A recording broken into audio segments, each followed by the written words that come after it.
Hi, I'm Joanne Kelly, one of the co-founders of the Interfaith Network on Mental Illness. In this video, we'll discuss the warning signs and risk factors for suicide that you, as a member of the clergy, may notice in congregants who come to you for counseling. Suicide touches everyone, all ages and incomes, all racial, ethnic, and religious groups, people in all parts of the country.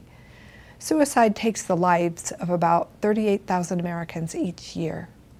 Each year, more than 8 million adults think seriously about taking their lives, and more than 1 million adults make a suicide attempt. People with mental health problems, including those who are suicidal, frequently turn to faith community leaders for help. So with a little education, you are in a unique position to help your congregants get the help they need when they are feeling suicidal. This video covers suicide warning signs and risk factors so you know what to look for when your congregants come to you. First, let's talk about some of the distressing life experiences that may predispose someone to feeling suicidal.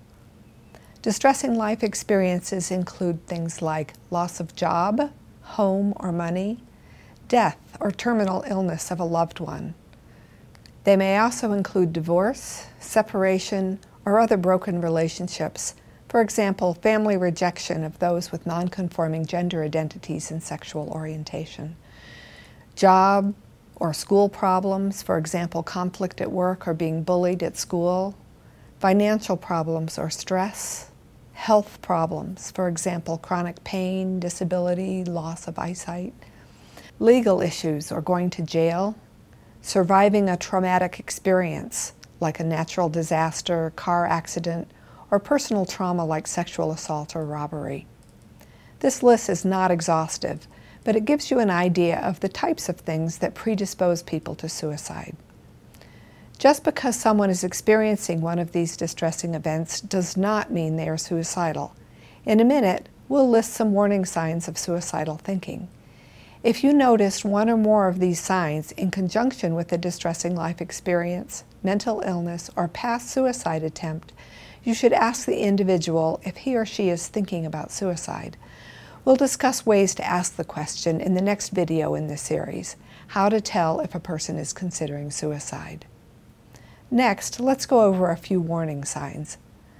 Suicidal individuals rarely admit spontaneously that they are thinking of harming themselves, but most suicidal individuals will give some warning of their intentions. It's important to take the signs you notice seriously, but remember that no single warning sign means a person will take his or her life. You might notice verbal, written, or pictorial clues, for example in children's artwork. These clues may include references to death, dying, endings, or finality, assuming they're not terminally ill. Preoccupation with death or dying. Expressing a feeling of being a burden. They may perceive they are a burden, that their death would be a relief for those who love them. Emotional extremes or shifts can also be a warning sign. You may notice a dramatic change in mood, a sense of hopelessness, helplessness, worthlessness, or shame. You may notice unrelenting sadness, anxiety, or feeling agitated, or they may show uncharacteristic anger or rage or revenge seeking. You may notice fearlessness, which may be a sign that they have overcome their sense of self-preservation. In addition to emotional shifts, you may also notice behavioral changes, including a decline in performance at work, school, or other activities. Reckless or risky behavior like speeding or substance abuse, such as overindulging in alcohol or drugs. Withdrawal from family and friends, or perhaps from their faith community. This is also called thwarted belongingness, which is about losing connection with others. You may notice them giving important possessions away. You may notice changes in religious behavior.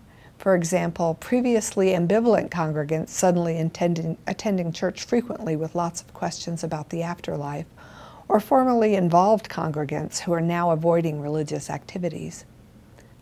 Physical changes may be another warning sign. These may include changes in sleep patterns, for example, loss of sleep or excessive sleep, changes in eating, For example, loss of appetite or overeating. What you might see is weight loss or weight gain. Or poor hygiene. For example, you may notice a disheveled appearance in a formerly tidy person.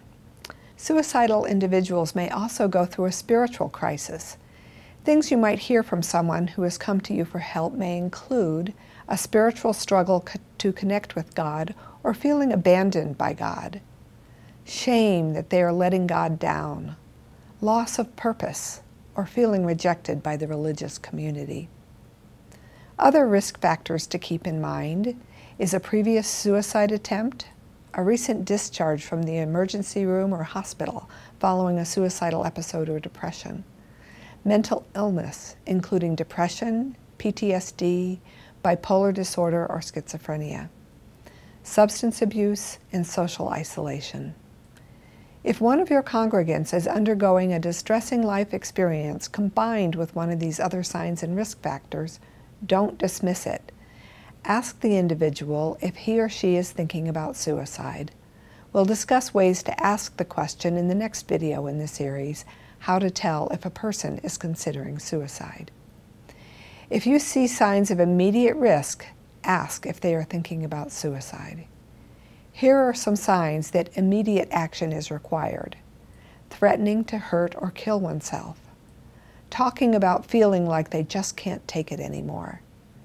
Talking about feeling hopeless or having no reason to live. Having a plan and lethal means, for example, gun, pills, or other means.